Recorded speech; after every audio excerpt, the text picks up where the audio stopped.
I first met in person with Mary E. in the summer of 2007.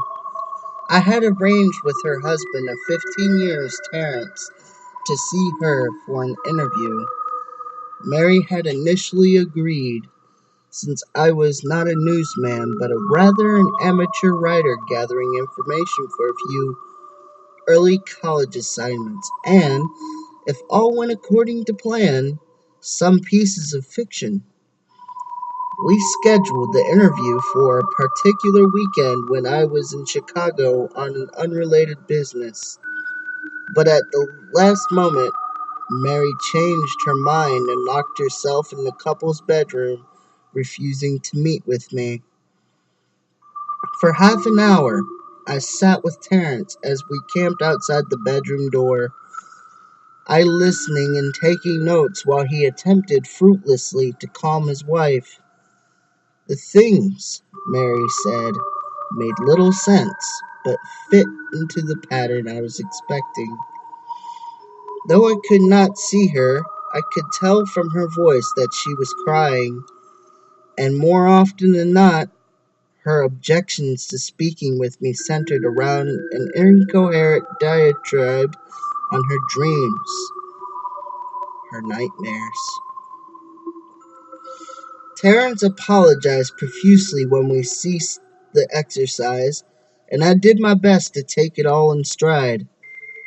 Recall that I wasn't a reporter in search of a story, but merely a curious young man in search of information.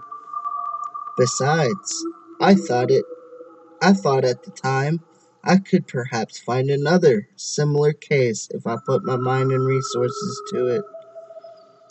Mayor E was the CISOP for a small Chicago-based bulletin board system in 1992. When she first encountered Smile.jpg and her life changed forever. She and Terrence had been married for only 5 months. Mary was one of an estimated 400 people who saw the image when it was posted as a hyperlink on the BBS. Though she is the only one who had spoken openly about the experience. The rest have remained anonymous or are perhaps dead.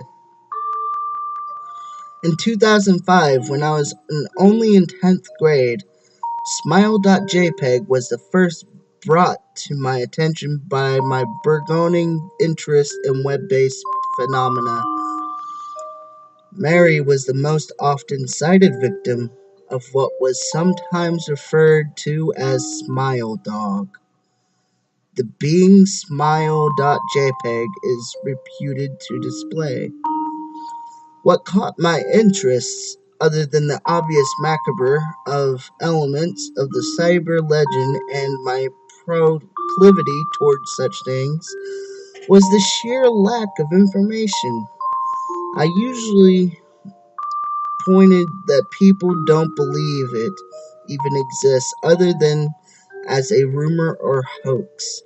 It is unique because though the entire phenomenon centers on a picture file, that file is nowhere to be found on the internet.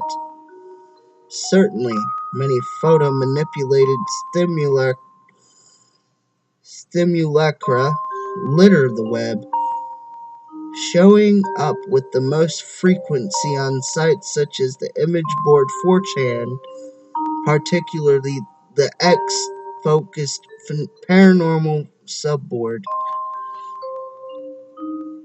It is suspected that these are fakes because they do not have the effect the true Smile.jpg is believed to have, namely sudden onset temporal lobe epilepsy and acute anxiety. This purported reaction in the viewer is one of the reasons the phantom-like Smile.jpg is regarded with such disdain, since it is patently absurd, though depending on whom you ask, the reluctance of knowledge. Smile.jpg's existence might be just as much out of fear as it is out of disbelief. Neither Smile.jpg or SmileDog is mentioned anywhere on Wikipedia, though the website features articles on such other, perhaps more scandalous shock sites such as Gotsy, Hello JPEG, or Two Girls One Cup. Any attempt to create a page pertaining to Smile.jpg is summarily deleted by any of the encyclopedia's many admins. Encounters with Smile.jpg are the stuff of internet legend. Mary E's story is not unique. There are unverified rumors of Smile.jpg showing up in the early days of Usenet, and even one persistent tale that in 2002, a hacker flooded the forums of humor and satire websites Something Awful with a deluge of smile dog pictures, rendering almost of the forum's users at the time epileptic. And it is also said that in the mid to late 90s, that Smile Dog circulated on Usenet and was an attachment of a chain email with the subject like, "Smile, God loves you." Yet, despite the huge exposure these stunts would generate, there are very few people who admit to having experienced any of them, and no trace of the file or any link has ever been discovered. Those who claim to have seen Smile.jpg often weakly joke that they were too busy to save a copy of the picture to their hard drive. However, all alleged victims offer the same description of the photo: a dog-like creature, usually described as appearing similar to a Siberian husky, illuminated by the flash of a camera, sits in a dim room, the only background detail visible being a human hand extending from the darkness near the left side of the frame. The hand is empty, but is usually described as beckoning. Of course, most attention is given to the dog, or dog creature, as some victims are more certain than others about what they claim to have seen. The muzzle of the beast is reputedly split in a wide grin, revealing 2 rows of very white, very straight, very sharp, and very human-looking teeth.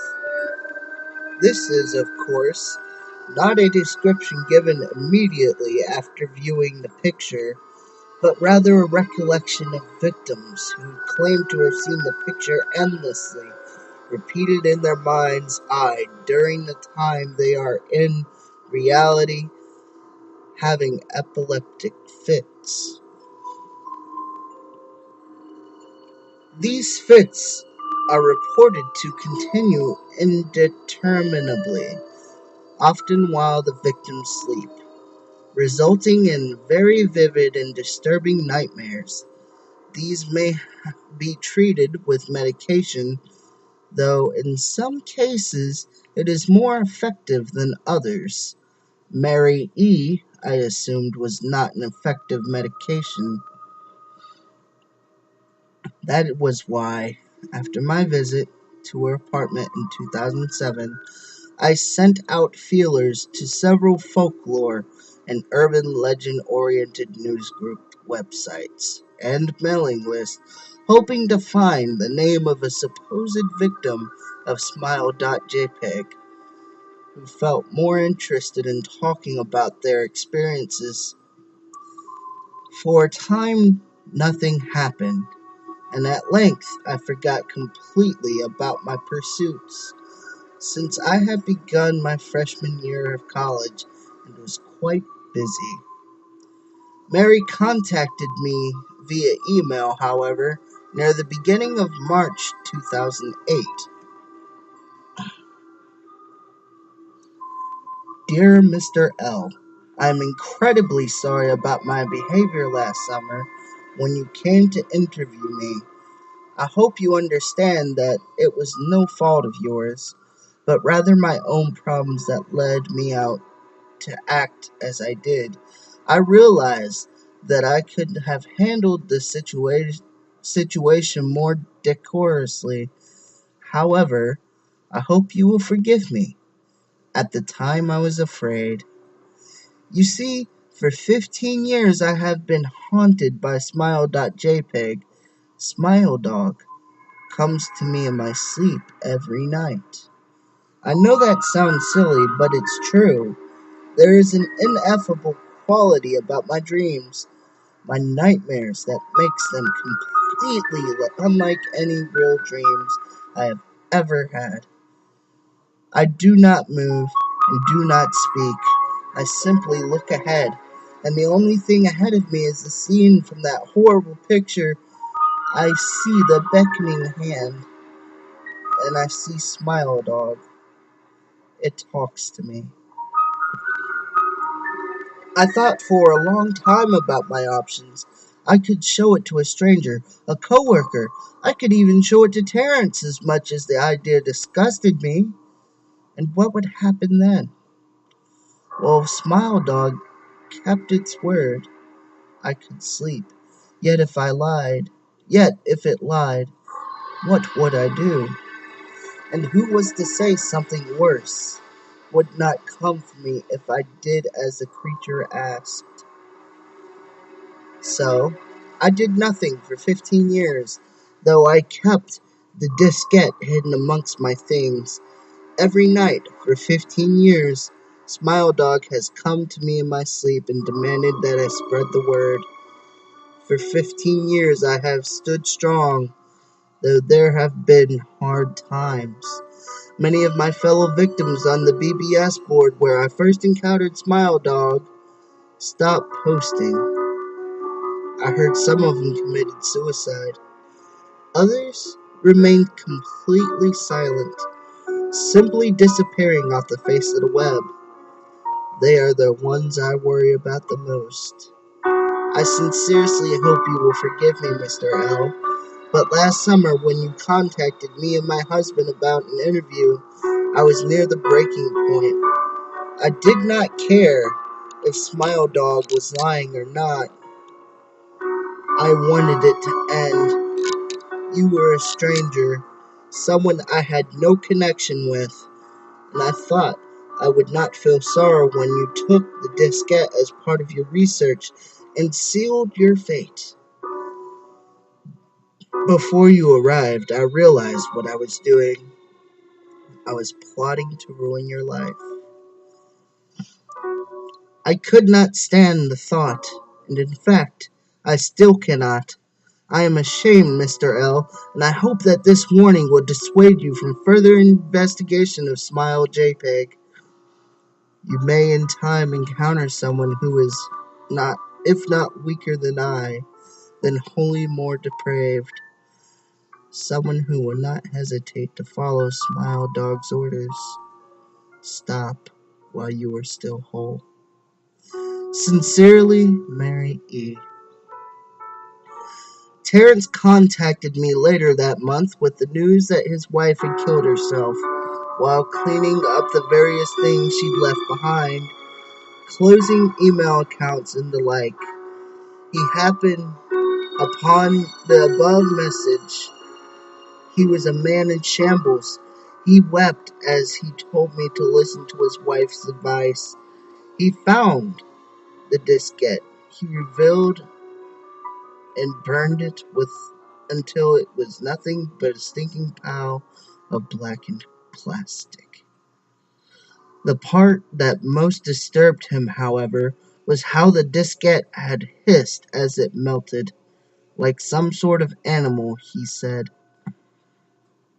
I will admit that I was a little uncertain about how to respond to this.